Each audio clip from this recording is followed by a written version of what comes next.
नमस्कार दोस्तों, कैसे हैं आप सब। आशा करता हूं आप सभी सुखी व स्वस्थ होंगे। दोस्तों, मैं हूं एडवोकेट राजेश। स्वागत करता हूं आप सभी का अपने YouTube चैनल सेकुलर न्यूज पर। दोस्तों, जैसा कि आप सभी को पता है कि महाराष्ट्र, यूपी की 10 विधानसभा सीटें और झारखंड में चुनाव घोषित हो चुके हैं दोस्तों।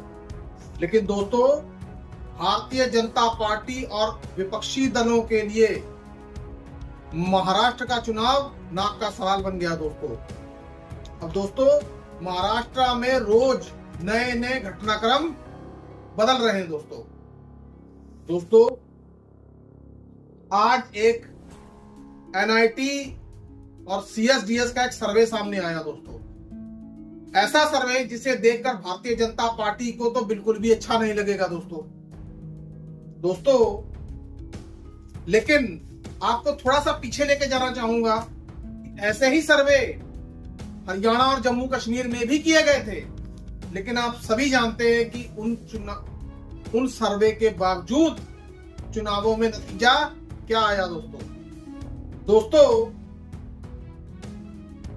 सर्वे जिस तरह के आए हुए हैं दोस्तों, वो सर्वे भारतीय जनता पार्टी और उनके सहयोगी दलों की आंख खोलने वाले सर्वे हैं दोस्तों।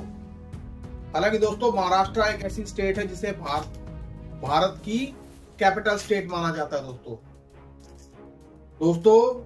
महाराष्ट्र छोड़िए, मुंबई में इतनी बिजी लाइफ है लोगों को, शायद पॉलिटिक्स के बारे में सोचने का समय ही नहीं है दोस्तों। लोग वहां पे कैसे जी रहे हैं, कैसे कमा रहे हैं, कैसे खा रहे हैं, मध्यम वर्गीय परिवार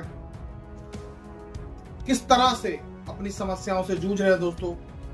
आइए अब सर्वे के बारे में बात करते हैं दोस्तों। सबसे पहला सर्वे जो लोगों पर किया गया, उसमें 24% जो था वो बेरोजगारी का मुद्दा था दोस्तों। बेरोजगारी मतलब रोजगार का मुद्दा दोस्तों। 24% लोग ये मान रहे हैं कि रोजगार का मुद्दा सबसे ज्यादा ज्वलंत मुद्दा है दोस्तों। ये मुद्दा ज्वलंत होना भी चाहिए, क्योंकि रोजगार एक आम इंसान की जिंदगी में सीधे सीधे प्रभाव डालता है दोस्तों। सोचिए, किसी इंसान के पास रोजगार होगा और वो 4 पैसे कमाएगा, अपनी फैमिली को भी खुश रख पाएगा, खुद भी खुश रहेगा, अपने घर के लोगों की जरूरतें पूरी करेगा, शिक्षा, चिकित्सा, अपने परिवार की अन्य ऐसी जरूरतें, वो घर का खर्च या सब कुछ आसानी से कर सकेगा दोस्तों। लेकिन जरा आप ये सोचिए कि पढ़ा लिखा होने के बावजूद आदमी के पास रोजगार ना हो, तो सोचिए उसकी हालत कैसी होगी दोस्तों। पढ़े लिखे बेरोजगार इंसान की हालत वैसी ही होती है कि जैसे बिन पानी के मछली दोस्तों। यही मुद्दा महाराष्ट्र में सबसे ज्यादा ज्वलंत मुद्दा है दोस्तों।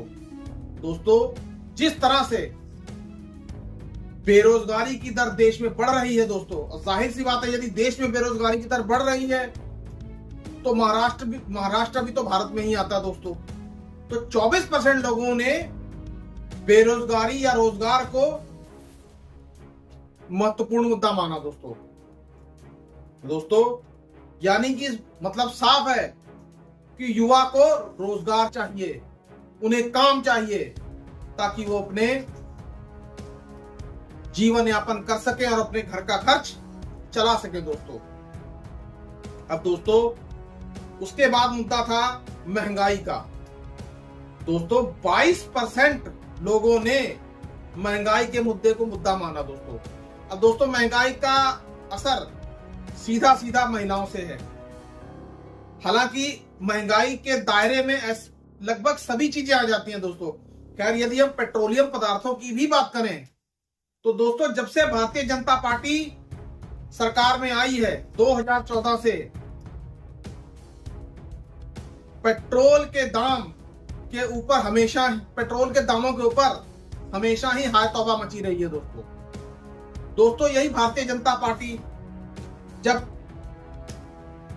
छाती पीट पीट कर चिल्ला रही थी, जब केंद्र में कांग्रेस की सरकार थी और केंद्र की सरकार ने उस वक्त पेट्रोल के दाम बढ़ा दिए थे, तब उस वक्त प्रधानमंत्री जो उस वक्त गुजरात के मुख्यमंत्री थे श्री नरेंद्र मोदी, उनका ही बड़ा तल्ख बयान आया था दोस्तों। लेकिन आज महंगाई के मुद्दे पे न तो प्रधानमंत्री मोदी बात करते हैं और ना ही भारतीय जनता पार्टी की सरकार बात करती है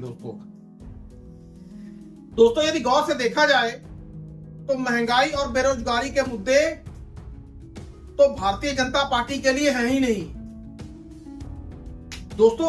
अब ये बात समझने वाली है कि आखिरकार भारतीय जनता पार्टी के पास ऐसे कौन से मुद्दे हैं ये जिनसे वो चुनाव जीत जाते हैं दोस्तों।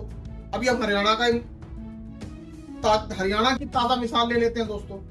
अभी हरियाणा में बेरोजगारी, पहलवानों की समस्या, किसानों की समस्या, बहुत सारे ऐसे मुद्दे थे, लेकिन इन मुद्दों के बावजूद भारतीय जनता पार्टी वहां एक तरफा चुनाव जीतने में सफल रही दोस्तों।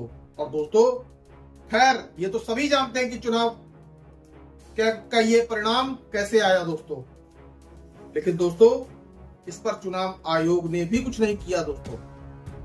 खैर आइए अब लौटते हैं महाराष्ट्र पर दोस्तों। महाराष्ट्र में बेरोजगारी और महंगाई, यदि इन दोनों मुद्दों की परसेंटेज को जोड़ दिया जाए तो 46% निकलता दोस्तों।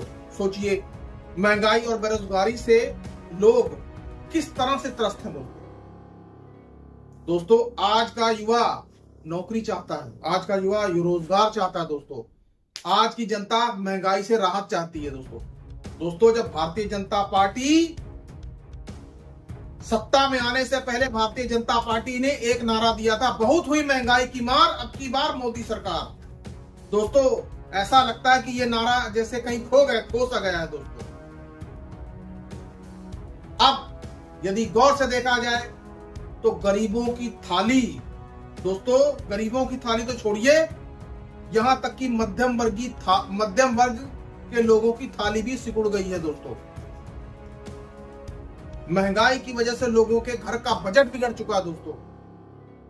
शिक्षा दिन ब दिन महंगी होती जा रही है दोस्तों, लेकिन रोजगार के नाम पे खाली। अब दोस्तों कर्ज ले लेकर माँ बाप अपने बच्चों को महंगी शिक्षा देते हैं। कभी किसी यूनिवर्सिटी में दाखिला दिला दिया, कभी कहीं दिलवा दिया, लेकिन जब इन्हीं सरकारों के द्वारा रोजगार देने की बारी आती है तो युवाओं को सड़कों पर उतरना पड़ता है दोस्तों। आपको याद ही होगा कि 2024 के लोकसभा चुनावों में यूपी में पेपर लीक का मुद्दा बहुत जबरदस्त तरीके से उठा था दोस्तों। और दोस्तों भारतीय जनता पार्टी को वहां पर जनता के इसी गुस्से का सामना करना पड़ा दोस्तों। और आप तो जानते ही हैं कि अखिलेश यादव ने भारतीय जनता पार्टी का यूपी से सफाया ही लगभग कर दिया था दोस्तों। जो भारतीय जनता पार्टी यूपी में 80 की 80 सीटें जीतने का दम भरती थी दोस्तों आधी से भी कम सीटें रह गई दोस्तों उसकी। और वो भी जो सीटें उसमें जीती गई हैं उनका मार्जिन आप देखिए कितना कम है दोस्तों। खुद प्रधानमंत्री नरेंद्र मोदी 1.5 लाख वोटों से जीते दोस्तों। ये अपने आप में बहुत बड़ी कमी है दोस्तों। हम एक बार फिर से महाराष्ट्र की तरफ ही लौटेंगे। अब दोस्तों अन्य मुद्दे हैं जैसे इंफ्रास्ट्रक्चर 7%, इसमें 8% है किसानों का मुद्दा। दोस्तों मैं आपको याद दिलाना चाहूंगा कि महाराष्ट्र में भी किसानों ने आत्महत्याएं की हैं दोस्तों। कर्ज से परेशान किसानों ने आत्महत्याएं की हैं दोस्तों। लेकिन दोस्तों महाराष्ट्र की सरकार सोई रही दोस्तों। कभी भी जनता के मुद्दों की तरफ महाराष्ट्र की सरकार ने ध्यान ही नहीं दिया दोस्तों। लेकिन दोस्तों विपक्ष इन मुद्दों की तरफ पूरी तरह से जागरूक है दोस्तों, लोगों के बीच में जा रहे हैं। अब बात करते हैं राहुल गांधी की। दोस्तों राहुल गांधी इन्हीं मुद्दों को उठा रहे हैं दोस्तों। महंगाई, बेरोजगारी, जातिगत जनगणना, किसानों के मुद्दे, यही सब मुद्दे उठाकर वो पब्लिक के बीच में जा रहे हैं दोस्तों। चाहे झारखंड के चुनाव हो, चाहे हो महाराष्ट्र के चुनाव, बड़ी ही मुखरता के साथ, बड़ी ही एग्रेसिवली राहुल गांधी इस चुनाव में लगे हुए हैं दोस्तों। अब दोस्तों खैर ये तो आने वाला वक्त ही बताएगा कि जनता इन चुनावों में किसको वोट देगी और किसको गद्दी पर बिठाएगी दोस्तों। जिस तरह से यदि 2024 के लोकसभा चुनावों की ओर देखा जाए तो महाविकास आघाड़ी इस वक्त बढ़त बनाए हुए दोस्तों, चाहे मुद्दे कैसे भी हों, लेकिन दोस्तों भारतीय जनता पार्टी पीछे ही चल रही है दोस्तों। लेकिन दोस्तों विपक्षी दलों को यह भी शक है कि जो हरियाणा में हुआ वो महाराष्ट्र में ना हो जाए दोस्तों। अब वीडियो को ज्यादा लंबा नहीं करूंगा दोस्तों, और आप सभी से विनम्र निवेदन करूंगा कि कृपया हमारे बनाए हुए वीडियोस को लाइक और शेयर जरूर किया कीजिए और हमारे चैनल को ज्यादा से ज्यादा सब्सक्राइब करें दोस्तों।